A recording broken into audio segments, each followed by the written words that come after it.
This past week, I actually got a text from a fellow pastor. It was an interesting text because all it was a simple Bible verse. In fact, it was rather simple in itself. It's from Ecclesiastes chapter 11, verse 5, and it reads, "As you do not know the path of the wind, or how the body is formed in a mother's womb, so you cannot understand the work of God, the maker of all things." It's an interesting verse.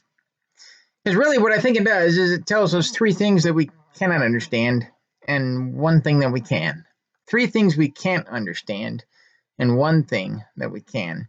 And I just want to kind of go over those real quick and just kind of talk a little bit about it, because I think it's a unique situation for us that we find ourselves in currently. And I think maybe this helps a little bit. Maybe it actually calms us down and helps us out and understand exactly what's going on in life. The first thing as we look at this Bible passage is the first aspect that we don't understand is we can't understand God's plans in nature. See, the author of Ecclesiastes says that we do not know the path of a wind. Right now with our modern technology, we can actually track wind. We can even pretty much predict wind. We can kind of go along in the lines and figure out maybe where it's going or where it's been. But we can't predict very far out. And we can't know where it is. And we don't understand necessarily the reasons why they exist the way they do. When they try to track hurricanes, for example, there's really no pinpoint notice of when it's going to hit land. There's no real timetable. They just have best guesses based on scientific data they've been able to acquire. It's basically the principle that we don't understand what God's doing out there. We can't grasp or begin to even comprehend what's going on. With nature, just what happens. We predict things that we see and things that we can understand, data that we can collect. But in the end, all that is just a prediction based on stuff that we know and we can understand. We cannot see the future. We cannot know what's going on. Nobody knew that we would have massive forest fires or massive flooding or any other natural event. We just don't know that out in advance. Only God knows that. And so when we think about that, we can't predict, we can't understand what God is doing. As John writes in John 3, he says, "The wind blows where it wishes, and you hear the sound of it, but cannot tell where it comes from and where it goes." We don't know. We just don't know where God is going to do or what he's going to do in the future. We can kind of sort of predict based on things that we observe and things we know, but we don't get the big picture. We don't see the bigger side of things. All we have is a small little glimmer of what we know, what we understand, and what we can do with that information. So we see, quite frankly, we just don't know the path of the wind in the future. In the past, we don't know. We may not be able to. But it doesn't stop there. It also makes another statement. A statement that it says the body is formed in the mother's womb. We don't know how the body is formed in the mother's womb. At a large point now in our modern times, I think we do understand a little bit how the body is formed in a mother's womb. We've had tremendous advances in technology that have done a lot of good over a lot of different years. And it seems like it just keeps getting better and better in terms of what they're able to tell and what we're able to fix and what we're able to do and understand about life as it grows inside the womb. Yet, despite the fact we can maybe talk about the how, I think the question maybe is the why is still out there. We don't really know why things happen.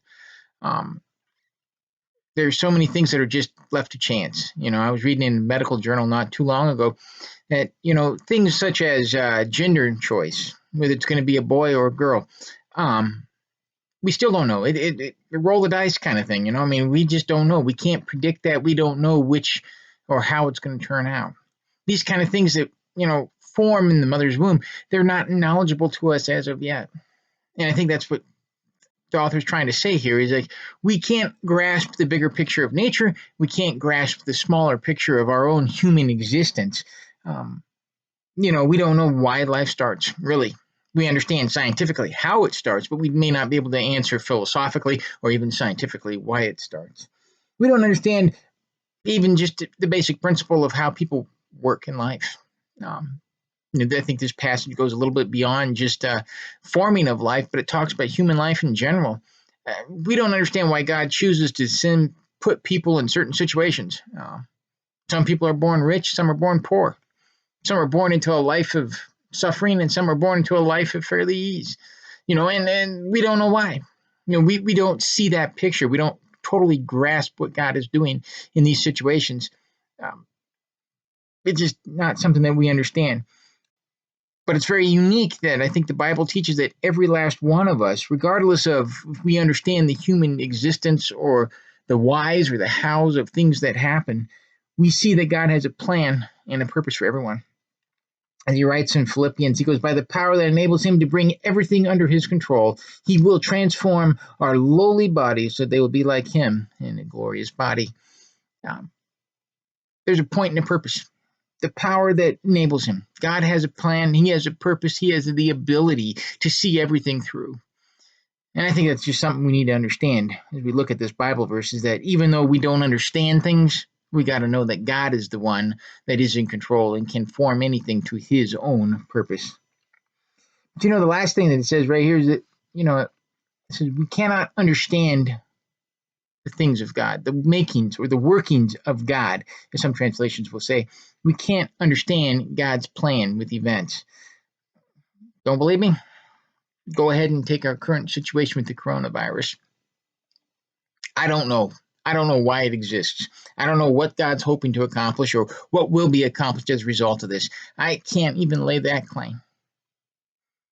But I do know that God's accomplishing something, and that this will somehow bring honor and glory to his name.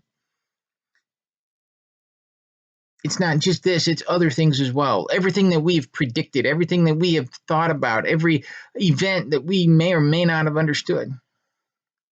All these things are outside of our control. A good example maybe, just the outcome of war, which side will win. Sometimes that we don't know that. We can't predict that. It's a gamble for us. Yet God knows. God's the one in control of those situations. We find that everything is happening. We cannot predict our future. We can't predict the future of the events. We don't know what's going on or where it's going to happen, where it's going to start, where it's going to stop. We just don't know these things. And the simple reality is God's the one who does. It's not you and it's not me. So we see that we can't understand God's plan in nature. We see we can't understand God's plan with people. And finally, we see we can't understand God's plan with events as they unfold around us. God is always at work. It's the fundamental reality that we can understand. God is always at work. But unfortunately, we never know all the details. Never know all the details. We only see a small little picture, the picture that you and I see that is, quite frankly, relevant to our lives and to our circumstances and our circles in life. We may not totally grasp or see what God is doing. We may not understand what he is doing in these situations. It's interesting. The Bible actually says in Acts, in the first verse, where Jesus says, it's not for you to know the times and the dates of the Father has set by his own authority. In other words, it's okay. It's okay that we don't know. It's not for us to know. These are things that God knows. These are things that God does. This is God in his decision, in his authority, and his power. That's what we have. Also in Isaiah, he says, for my thoughts are not your thoughts, neither are your ways my ways, declares the Lord. As the heavens are higher than the earth, so are my ways higher than your ways, and my thoughts higher than your thoughts. In other words, what God is doing, he's seeing the larger picture. He's seeing the bigger eternal perspective, and we're seeing a definitive moment in time picture. And the two differences are so amazing. It's kind of like putting a jigsaw together. I've been working on one for a while now. And, some of those pieces are just so hard to grasp. When I look at one itty-bitty small little piece, just a small one, I can't make out what it is, what it's supposed to be, or what it looks like, or even where it goes. But when I get the picture together, the puzzle, the larger picture of that puzzle is finally together, and you start to see the bigger aspect of what it actually was. And you know what? That's when we begin to understand things. But you see, you and I, all we see is one little puzzle piece. That's all you and I see. That's all we know. But God sees the whole picture. He sees the whole puzzle.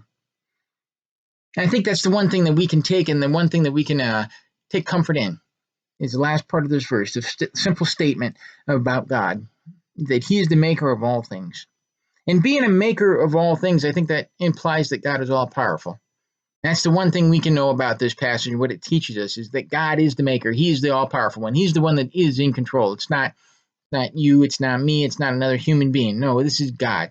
God is the one that's in control. And he is the maker of all things. It says in Isaiah again, he goes, have you not known? Have you not heard? The Lord is the everlasting God, the creator of the ends of the earth. He does not faint, nor does he grow weary. His understanding is unreachable. That's just amazing. God's the one that's in control, and he is the maker of all things. Now, if he's the maker of all things, I guess, what does that mean? What does it mean that God is the maker of all things? And the first aspect of that, I think, is it means that he controls it. See, if you make something, let's say take a picture, a painting, right? A painter who paints a painting, they have the decision of what colors to use, what types of brushes to use, and when it's all finished, what type of frame to stick it in, and ultimately, maybe where it goes or what's done with it. The same way as God with his things. He is in control of all things. If he made this painting, everything that he's made is considered to be a painting, then he would indeed have the ability and the decision to put it where he wants to put it. He's in control. That's what we can take out of that. Second thing that we can say is that just fundamentally that if God is the maker of all things, it means no one else is. In other words, no one else is in control. No one else has the ability. No one else has the authority. No one else has the power or the capability to change him. As he writes in Daniel, he says, all the inhabitants of the earth are counted as nothing, and he does according to his will among the hosts of heaven and among the inhabitants of earth.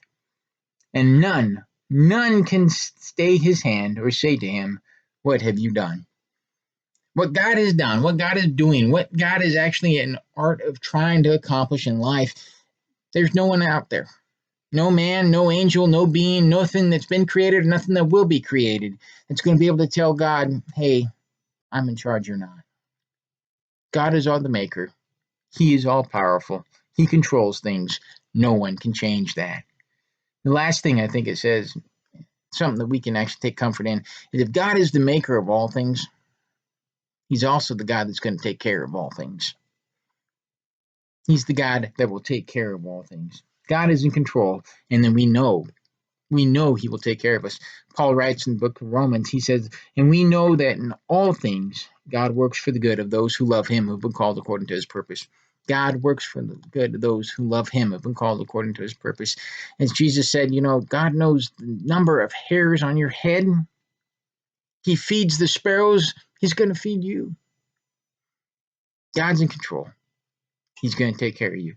I think this passage that we look at in Ecclesiastes here, just a simple little message, a simple little Bible verse, speaks volumes to the nature and the character of the Almighty. And it speaks volumes to our human finite existence. What we know and, quite frankly, where we go from here.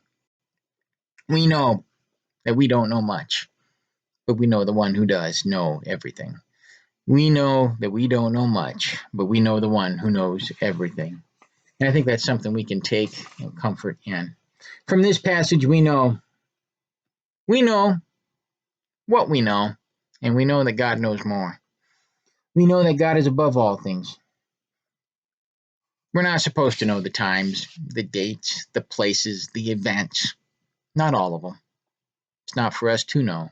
That's for God to know. God will be the one that will act. We know that his ways and his thoughts are sometimes, quite frankly, most of the time, way higher than ours. We're never going to be able to fully understand or fully grasp what God is doing in this world. We never will. But what we can take comfort in, he's going to take care of us. It's uneasy not to know what God's doing. It is. When you're involved in a situation, it's not fun. It's not easy.